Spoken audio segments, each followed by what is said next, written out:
C'est la fête de la musique aujourd'hui, nous sommes le 21 juin, un rendez-vous devenu incontournable et donc c'est notre chronique culture évidemment.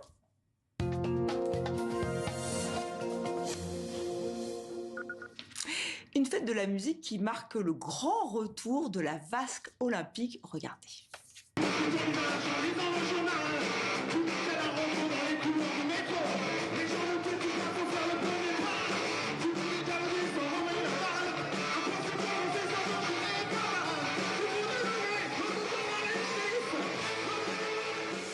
Voilà, c'est très rock, hein, évidemment, et la vasque olympique, on va la retrouver tout de suite, puisque Pascal Bourgault est au Jardin des Tuileries avec un monsieur qu'on a découvert, parfois pour certains et d'autres que le connaissaient très bien, puisqu'il a composé la bande-son des Jeux Olympiques de Paris, Victor Lemann, le directeur musical des cérémonies des Jeux Olympiques, et vous êtes sous un soleil de plomb. Ah oui, je peux vous confirmer qu'il fait extrêmement chaud. Alors vous le voyez, Estelle, nous sommes devant la vasque olympique qui va s'envoler ce soir, comme tous les soirs de l'été, jusqu'au 14 septembre. Alors avant de parler du concert de ce soir, Victor, ça vous rappelle des souvenirs, non, la vasque olympique? Ça me rappelle un peu des souvenirs, mais des bons souvenirs. Lequel le plus fort?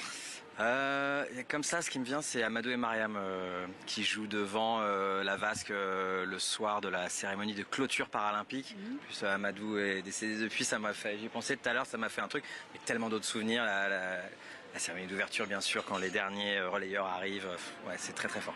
Alors ce soir, vous nous avez réservé une petite surprise puisqu'on va découvrir votre version, votre arrangement d'une chanson célèbre, Sauver l'amour de Balavoine. Racontez-nous. Effectivement, Sauver l'amour, donc la chanson du dernier album, issue du dernier album de Daniel Balavoine, du même nom. J'ai eu cette chance incroyable, c'est ses enfants, Jérémy et Johanna Balavoine, qui m'ont donné accès en fait aux pistes, à la voix de Daniel Balavoine. Ici, ce soir, ça correspondait complètement à ce qu'on voulait faire avec Thierry Reboul, de faire une fête en conscience, de faire des chansons qui ont un message, qui ont une profondeur. Et c'est vrai qu'à ce niveau-là, Daniel Balavoine, entre le chanteur qu'il était, mais aussi quasiment l'activiste, enfin un chanteur très engagé, c'était vraiment, ça faisait sens de faire cette chanson. Et j'en ai fait une version toujours un peu symphonique et électronique mélangée, un peu comme j'ai l'habitude de faire. On a hâte de découvrir. Alors, est-ce qu'on aura droit à la parade des JO ou bien c'est fini? C'est possible qu'on l'entende peut-être, je sais pas, je veux pas trop divulguer, mais ça se pourrait bien. Bon, alors ce soir, 21 h, 21 artistes que vous avez choisis. Camille, Bernard Lavilliers, Christine and the Queens. Impossible de les mentionner tous. Et un réel engouement, parce qu'il y a 35 000 personnes qui sont attendues ici, dans les Tuileries. Un engouement même de touristes qui viennent spécialement pour la fête de la musique. Est-ce que vous pensez que c'est un peu le revival des Jeux Olympiques? Peut-être que c'est le revival des Jeux Olympiques, peut-être que les gens parisiens en tout cas peut-être ont envie de revivre encore cette frénésie de l'été dernier, ce moment un peu de vivre ensemble. Il n'y en a pas 36 000 pour les Français, pour les Parisiens. Pour les touristes, c'est génial s'ils viennent, et puis c'est les Jeux Olympiques, mais comme vous le dites, c'est aussi la fête de la musique, c'est le premier jour de l'été, c'est le jour le plus long, c'est un moment, c'est le solstice, quoi. Je veux dire, c'est un moment quasiment important, même symboliquement. Il y a plein de choses qui sont importantes. Moi, en tant que musicien, je veux dire aussi que la fête de la musique, dans ma vie de jeune musicien, ça a énormément compté. Les concerts sauvages qu'on fait dans la rue, etc. C'est ça qu'il y a aujourd'hui aussi. C'est tous les amateurs qui jouent, c'est tous les collégiens, les étudiants. Donc, c'est la fête de la musique, c'est aussi la liberté de jouer librement. Donc, ça, c'est très important et c'est génial, la fête de la musique. C'est comme ça que vous avez commencé? Non, j'ai commencé plus jeune au conservatoire, mais dès que j'avais l'âge, en tout cas, très tôt quoi, à 13 ans ou 14 ans, dès que j'avais l'âge de faire un peu trop de bruit, j'allais le 21 juin, c'est sûr, jouer avec ma batterie, on se branchait devant tel magasin, etc. Donc c'était, ouais, j'ai vraiment vécu ça. Alors, une petite question sur votre carrière quand même. Après Starmania, après les Jeux Olympiques, on fait quoi en fait en termes de défis? Alors bon, je sais pas, je suis pas forcément en train d'essayer à chaque fois de faire plus gros, etc. C'est sûr qu'après les Jeux Olympiques, ça va pas être évident.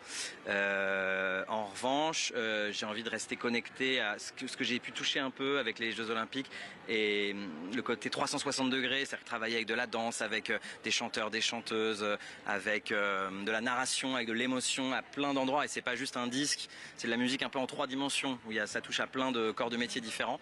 Ça, j'ai aimé, même là d'être là ce soir où il y a énormément de gens. Renouer aussi avec l'esprit des grands spectacles, ça j'aime bien. Dans des genres plus intimistes, je fais un disque sur Ravel qui sortira en novembre avec le label Dodge Gramophone, un disque hybride encore une fois assez pluriel dans les styles. Et puis voilà, il y a la Marseillaise que j'avais réorchestrée qui va sortir le 14 juillet prochain également. Donc ouais, j'ai plein de projets dans les tuyaux. Et vous êtes un peu le couteau suisse, hein, puisque vous composez, vous jouez et vous arrangez, notamment Philippe Catherine vous a appelé à l'aide, enfin c'est une co-création. Comment ça se fait? Comment on gère ça? Il faut aimer faire ça, il faut être un peu fou parce que j'accepte plein de choses, mais j'accepte plein de choses, mais j'accepte vraiment pas n'importe quoi. Dès que je sens qu'il y a quelque chose à faire et quelque chose à dire, je suis plutôt du genre à dire oui, à réfléchir après. Maintenant aussi, il faut se concentrer sur les noms que je vais dire aussi, parce que voilà, je peux pas tout accepter.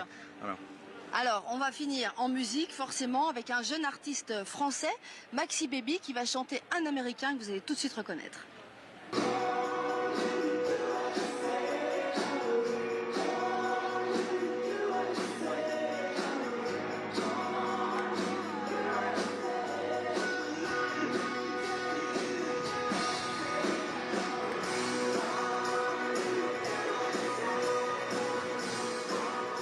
Il a changé, Bruce, hein, vraiment le boss.